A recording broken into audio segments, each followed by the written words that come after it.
बिस्मिल्लाहिर्रहमानिर्रहीम। अस्सलाम वालेकुम। Welcome to my channel. क्या हाल है आप सबका? उम्मीद है कि सब खैरियत से होंगे। जी, तो फरवरी का मौसम हमारे प्लांट्स की ग्रोथ के लिए बहुत अच्छा है और हमारे जो प्लांट्स हैं इनको इंक्रीज़ करने के लिए या जो प्लांट हमारे मर रहे हैं उनको बचाने के लिए बहुत ज़बरदस्त मौसम है। क्योंकि शदीद सर्दी का जो दबाव या स्ट्रेस हमारे प्लांट्स ने बर्दाश्त किया है उसका बहुत ज़्यादा इफ़ेक्ट हुआ है कई प्लांट्स पे। लेकिन कुछ प्लांट फिर भी बहुत ही अच्छी कंडीशन में चल रहे हैं और आजकल गार्डन की सफाई सुथराई का काम हो रहा है, तो कुछ सेटिंग भी चेंज कर रही हूँ। तो साथ के साथ जो प्लांट्स ख़राब होते हैं उनको मैं सही करने के चक्कर में लगी हुई हूँ कि जितने भी ख़राब होते हुए प्लांट्स को मैं बचा सकती हूँ बचा लूँ, क्योंकि बार बार नर्सरीज़ का चक्कर लगाना बहुत मुश्किल होता है और फिर कुछ प्लांट्स मिलते हैं कुछ नहीं मिलते। तो जो हमारे पास प्लांट्स पहले से मौजूद हैं उनकी कदर करके उनकी थोड़ी सी केयर करके हम अपने प्लांट्स को दोबारा से रीसेट कर सकते हैं और मरते हुए प्लांट्स को बचा सकते हैं। और बहुत से प्लांट्स को हम रनर से भी लगा सकते हैं और रूट डिवीजन से भी प्रोपोगेट कर सकते हैं। तो आज मैं इसी टॉपिक पे बात करूंगी। इससे पहले अगर आप मेरे चैनल पे न्यू हैं तो चैनल को सब्सक्राइब कर लें, साथ में बेल आइकन भी प्रेस कर लें। जी, तो यहाँ पे जो मेरा प्लांट है वो है sweet potato wine. Sweet potato wine बहुत खूबसूरत और बहुत ही प्यारा वेरीगेटेड लीव्स वाला प्लांट है ये, और सर्दी की वजह से इसकी ये कंडीशन हो गई है। तो मैं इसको कटिंग लगा के तो सेव करने लगी थी, तो फिर ज़हन में ख्याल आया कि वीडियो बना के शेयर कर ली जाए आप सबके साथ, ताकि आप भी अपने प्लांट्स का ख्याल करते हुए अपने प्लांट्स को इस तरीके से बचा सकें। क्योंकि मुझे पता है कि ऑल ओवर पाकिस्तान में सर्दी की क्या कंडीशन है या सर्दी की क्या कंडीशन रही है। तो शायद किसी के प्लांट्स ख़राब ना हुए हों, लेकिन बहुत ज़्यादा जो ख्याल है मेरा कि बहुत से प्लांट्स हमारे डैमेज हुए हैं। तो इस तरह इसकी कटिंग लेके तो हमने बेशक आप उसी मिट्टी के अंदर उसको गुड़ाई करें अच्छी तरह से, जो लीव्स वगैरह पुराने पड़े हैं उनको निकाल दें मिट्टी की सफाई करके। तो आप उस मिट्टी को रीसेट करके उसमें थोड़ी सी पत्तों की खाद वगैरह ऐड कर लें और थोड़ी सी वो डैश ऐड करके तो उसी प्लांट पॉट के अंदर आप दोबारा से लगा सकते हैं। तो ये देखिए जो कटिंग है मैं इस तरह से सेट कर रही हूँ। तकरीबन 4-4 इंच की कटिंग भी अगर होंगी तो भी सर्वाइव कर जाएंगी। तो इनको 2 से 3 नोड एरियाज मिट्टी के अंदर करके तो फिंगर्स के साथ हल्के से पुश कर देना होता है, ताकि जो हमारी कटिंग है वो भी ख़राब ना हो और टूटे भी ना और अपनी जगह से बार बार हिले भी ना। और जो इसका मदर प्लांट है उसको मैं इस तरह से गुड़ाई कर दूंगी ताकि इसको भी रूट्स को हवा वगैरह मिले अच्छी तरह से, और मुमकिन है ये प्लांट भी दोबारा फिर से अपनी न्यू ब्रांचेस निकाल ले और सरसब्ज हो जाए। तो ये देखें बिल्कुल भल वाली मिट्टी, इसमें रेत और काउडंग कंपोस्ट शामिल है। तो इधर देखते हैं ये कुछ कटिंग्स मैंने लगाई हुई हैं जो कि माशाल्लाह चल पड़ी हैं, क्योंकि पूरी सर्दियों में मैंने आपके साथ बहुत से वीडियो बना के शेयर किए हैं कि प्लांट्स को सेव करने के मुख्तलिफ तरीके। और ये देखें कोलिस की बहुत ही खूबसूरत सी वैरायटी है, मैंने डस्का से मंगवाई थी। तो इसकी इतनी छोटी सी कटिंग है, इसके ज़रिए मैं इसको सेव करने की कोशिश करूँगी, क्योंकि इसका जो मदर प्लांट है मुझे वो ठीक नहीं लग रहा है, वो मुझे मरता हुआ महसूस हो रहा है। तो इसके जो नीचे के लीव्स हैं उनको हटा देंगे और इसी मिट्टी के अंदर जिस प्लांट के पॉट के अंदर मैंने प्लांट्स लगाने शुरू किए हैं, कटिंग्स लगा रही हूँ, तो इसके अंदर मैं कटिंग ये भी लगा दूँगी। और जितनी भी कोलियस की वैरायटीज़ हैं उन सब की कटिंग इसके अंदर कुछ ना कुछ लगाऊंगी, क्योंकि बहुत से प्लांटर्स के अंदर कटिंग मेरी चल चुकी हैं और कई प्लांटर्स ऐसे हैं जिनमें प्लांट अभी ज़िंदा तो हैं लेकिन नीम बेहोशी की हालत में है, जिसकी वजह यह है कि शदीद सर्दी की वजह से बेशक नेट के नीचे थे लेकिन टेम्परेचर बहुत ज़्यादा लो होने की वजह से हमारे प्लांट जो हैं वो ऐसे हो गए जैसे जल गए हों या इनके लीव जैसे किसी ने जला दिए हों। तो इस तरह से इन कटिंग को लगा लेंगे। ये कटिंग अगर छोटी छोटी सी 2-2 इंच की कटिंग्स भी चल गई तो हमारे पास फिर से बहुत ही अच्छे और हेल्दी प्लांट्स रेडी हो जाएंगे। और ये मज़ीद कुछ कटिंग्स लेके तो मैं ग्रो करूँगी। बहुत नाजुक सा प्लांट होता है और बहुत ही खूबसूरत लगता है, जितना नाजुक है उससे कहीं ज़्यादा ये खूबसूरत लगता है। इसलिए जब आप देखें कि आपके जो प्लांट्स हैं वो बुशी हो गए हैं या थोड़ा डी शेप हो रहे हैं तो उनकी कटिंग काट काट के आप लगाते रहा करें। एक तो आपको एक्सपीरियंस हो जाएगा, अगर एक दफ़ा किसी भी प्लांट की लगाई हुई कटिंग आपके हाथ से चल गई तो आपको बड़ी खुशी होगी और आप दोबारा फिर से लगाने की कोशिश करेंगे, दिल चाहेगा आपका कि कटिंग्स लगाई जाएँ।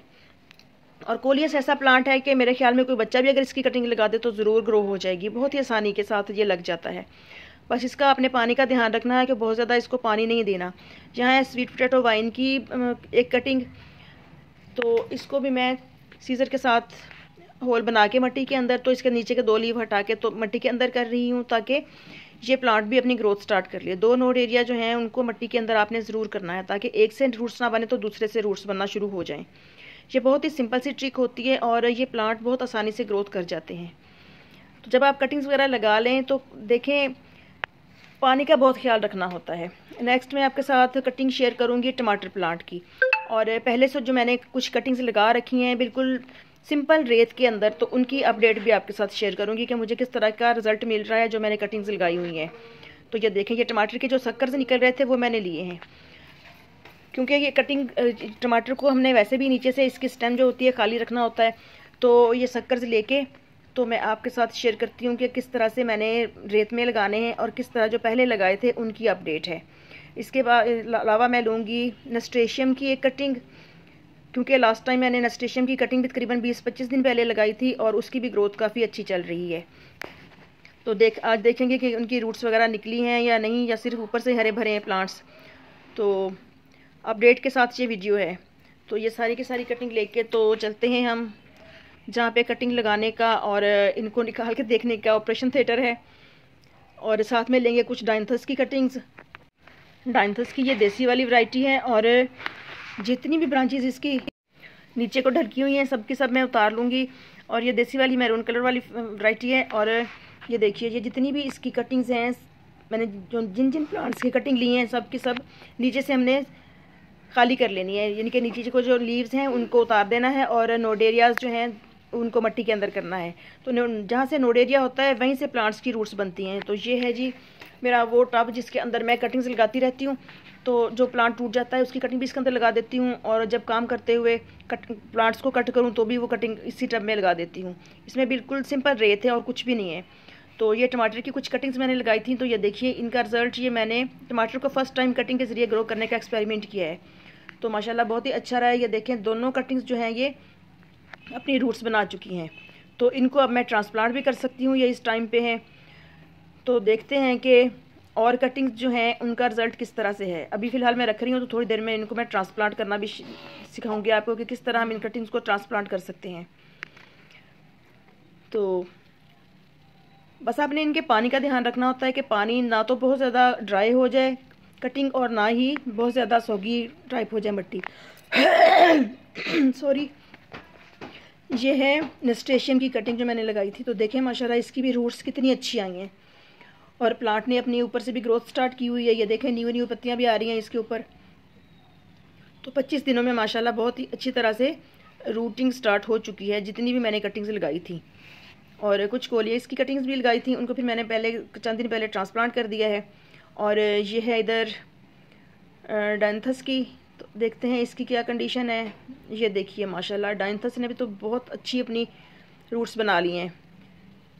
प्लांट्स इस टाइम ट्रांसप्लांट करने के काबिल हैं। तो फ्रेंड्स, कटिंग लगाना बहुत ही कोई हवा नहीं होता, कटिंग बहुत आसानी से लग जाती है प्लांट्स की। जो नर्सरीज़ में लगाते हैं नर्सरी वाले, वो भी तो हमारे जैसे इंसान ही हैं, तो फिर हम आखिर क्यों नहीं लगा सकते। तो जब हम सीड के ज़रिए ग्रो कर सकते हैं तो हमारी कटिंग भी तो चलनी चाहिए ना। तो इस तरह अगर आपने एक दफ़ा लगाई है तो कटिंग नहीं चली तो आपने दिल बर्दाश्त नहीं होना। ये देखें, कभी कभी ऐसा हो जाता है कि ज़रूरी नहीं आपको 100% रिजल्ट मिले। कोई अगर आप 5-10 में से 1-2 कटिंग आपकी सक्सेसफुल नहीं हुई तो आपको परेशान होने की ज़रूरत नहीं है। आप फिर से एक्सपेरिमेंट करें और इंशाल्लाह कभी ना कभी आप ज़रूर कामयाब हो जाएंगे। तो इसके बाद ये देखिए, ये जो कटिंग्स हैं ये लगाना मैं आपके साथ शेयर करती हूँ कि इन कटिंग्स को हमने होल बना के तो रेत के अंदर डालते जाना है, यानी कि ज़मीन में लगाते जाना है मिट्टी के अंदर। तो 2 से 3 नोड एरिया आप ज़रूर मिट्टी के अंदर करते जाएं और अपनी फिंगर्स के साथ आहिस्तगी के साथ प्रेस कर दें ताकि जो कटिंग है वो अपनी जगह ना छोड़े। तो इस तरह से हम अपने प्लांट्स को लगा के अपनी गार्डनिंग के शौक़ को पूरा कर सकते हैं, अपने घर को हरा भरा कर सकते हैं। और अगर कटिंग चलना स्टार्ट हो गई है आपके हाथ से तो बहुत ही मज़े की बात है। पहले तो कांग्रेचुलेशन कहूँगी आपको कि बहुत ज़बरदस्त आपने कोशिश की और कामयाब हो गए। तो यह है डायंथस की कटिंग्स। तो डायंथस की कटिंग भी जो नीचे वाला पोर्शन होता है वहाँ से भी लीव उतार के तो हमने इसको भी रेत के अंदर डाल देना है। और जो इस तरह से लंबी लंबी सी हों उनको आप उनके सिरे ज़मीन में करके तो इसको इस तरह से लिटा देना है। जहाँ ऊपर से पत्ते निकले होते हैं नीचे से इनकी रूट्स बन जाती हैं। तो बहुत आसानी से आपकी कटिंग चल जाएगी। लगाने के बाद आपने एक दफ़ा इनको पानी डाल देना है, उसके बाद दोबारा पानी आपने तब डालना है जब आप देखें कि जो मट्टी है, रेत है, ऊपर से खुश्क हो रही है, कम से कम 1 से 1.5 इंच ऊपर से खुश्क हो गई है, तो फिर आपने मट्टी डालनी है, मट्टी पे पानी डालना है। क्योंकि बाज़ार तो हमें लगता है कि ऊपर से मट्टी सूख चुकी है, लेकिन नीचे का जो इसका एरिया होता है मट्टी का, उसमें अभी मॉइस्चर मौजूद होता है, नमी मौजूद होती है। तो ये देखें, ये कुछ कटिंग्स हैं। ये वाला पॉट बिल्कुल सर्दी ने खाली कर दिया है। तो ये जो मरता हुआ प्लांट है कोलियस का, इसकी मैंने कटिंग लेके जो मुझे नज़र आ रहा है कि इन कटिंग्स के अंदर जान है, या जो ये जो प्लांट है इसकी जो ब्रांचेस इसके ऊपर लगी हुई हैं ये भी ज़िंदा हैं, तो उनको उतार के वहाँ से मैं नई मट्टी के अंदर डाल दूँगी। तो यहीं पे ये प्लांट चंद दिन में अपनी ग्रोथ स्टार्ट कर लेगा। तो इस तरह यहाँ पे आपने कटिंग वाला जो एरिया होता है वहाँ पे आपने कोई फर्टिलाइज़र भी नहीं देना होता, बस पानी का ख्याल रखना होता है। और कटिंग लगा के आपने रखनी कौन सी जगह पे होती है। जब भी आप कटिंग्स लगाएं तो हमेशा शेडी एरिया में रखें। तो अब मैं आपको दिखाती हूँ कि जो कटिंग ग्रो हो चुकी थी पहले से, जिनकी रूट्स बन चुकी थी, उनको ट्रांसप्लांट हमने कैसे करना है।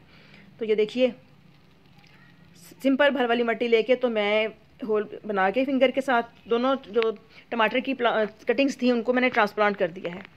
तो यूँ हम बहुत आसानी के साथ ट्रांसप्लांट करके अपने प्लांट्स की कटिंग, एक प्लांट से बेशुमार प्लांट्स बना सकते हैं। तो यहाँ पे जब ये दोनों कटिंग ग्रो हो जाएंगी, कम अज़ कम भी 1 फीट तक हो जाएंगी, तो फिर मैं इनको ट्रांसप्लांट कर दूँगी, या आप चाहें तो 1 माह के बाद भी कर सकते हैं।